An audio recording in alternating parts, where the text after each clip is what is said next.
Have you ever found yourself in a place where everything seems familiar, yet strangely alien? This is exactly what happens to K, the protagonist of Franz Kafka's The Castle. This tale begins with K, a man of fortitude and tenacity, stepping onto the cobblestones of a village that is as familiar as it is foreign.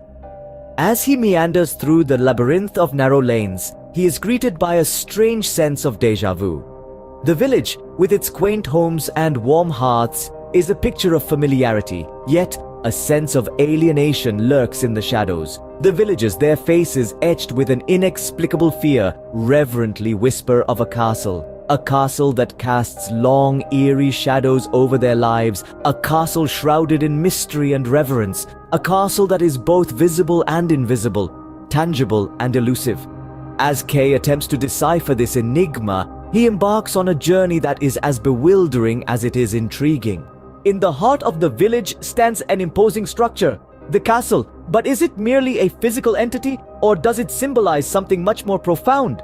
The castle, looming large over the village, is more than just a physical edifice. It's a symbol, a metaphor, if you will. It represents authority, power, and the seemingly insurmountable bureaucracy that governs the lives of the villagers. It's omnipresent, constantly casting a shadow over the villagers, a reminder of the power that looms over them. Yet, for all its presence, it's curiously inaccessible. The villagers live in its shadow, but they can't enter it.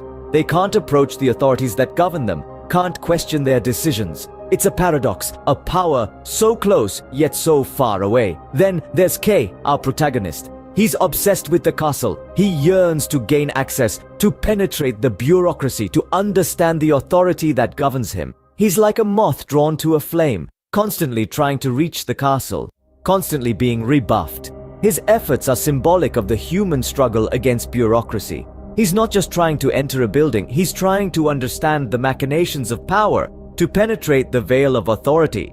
His obsession with the castle is a reflection of our own struggles to understand the systems that govern us. But the castle remains elusive, a tantalizing mirage that seems within reach but is forever out of grasp.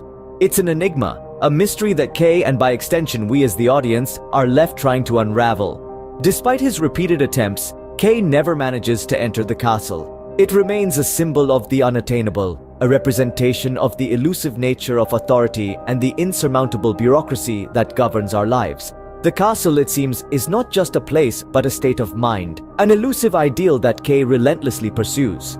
Who holds the power? Who pulls the strings behind the scenes? In The Castle, Kafka presents a complex web of bureaucracy and authority. The castle is not just a building in the story, but it is a symbol of an impenetrable fortress of authority. The villagers, with their blind obedience to the castle and its officials, represent the common masses who accept and follow the rules without question. They live their lives dictated by the whims and fancies of unseen authority figures. They don't understand the workings of this power, nor do they try to. It's a stark depiction of how bureaucracy can sometimes lead to a surrender of personal freedoms. Now let's talk about our protagonist, Kay. Unlike the villagers, Kay is not one to accept the status quo. He questions, he challenges, and he struggles against this faceless authority. Kay's struggle is not merely against an oppressive system. It is a struggle for identity, for recognition, for a sense of belonging. He's a man against the machinery, the bureaucracy that tries to grind him down. Yet, he refuses to be reduced to a mere cog in the wheel.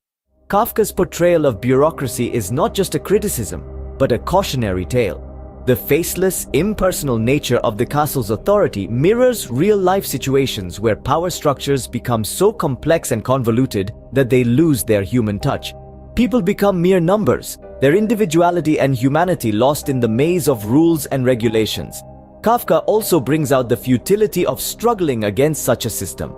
Kay, despite his best efforts, is unable to penetrate the fortress of bureaucracy. His struggle, though valiant, appears futile. The castle remains elusive, its authorities faceless and its rules incomprehensible. In Kafka's world, authority is a phantom, an elusive force that shapes lives and destinies. It's a world where power is veiled in mystery, and those who dare to question or challenge it are left grappling with shadows.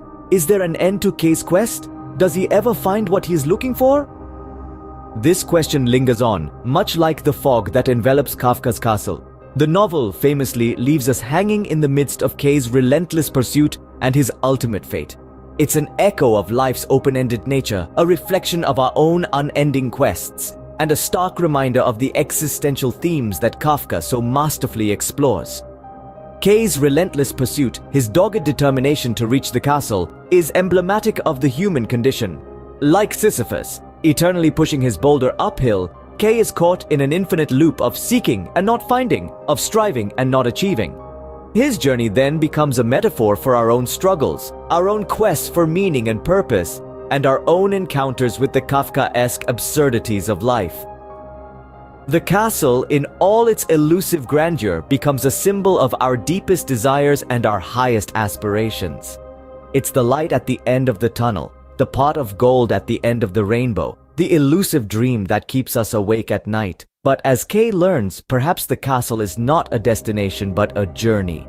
A relentless pursuit that defines us, molds us, and ultimately makes us who we are.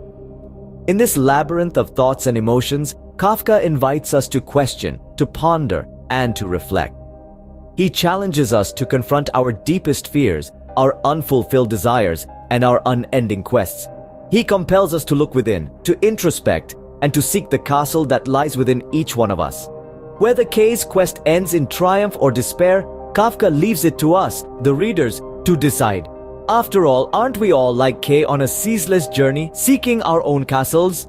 So the next time you find yourself lost in the labyrinth of life, remember K's unending quest. Remember that the journey is the destination and the castle, like the quest, is never ending. Do like, share, and subscribe this channel for more content.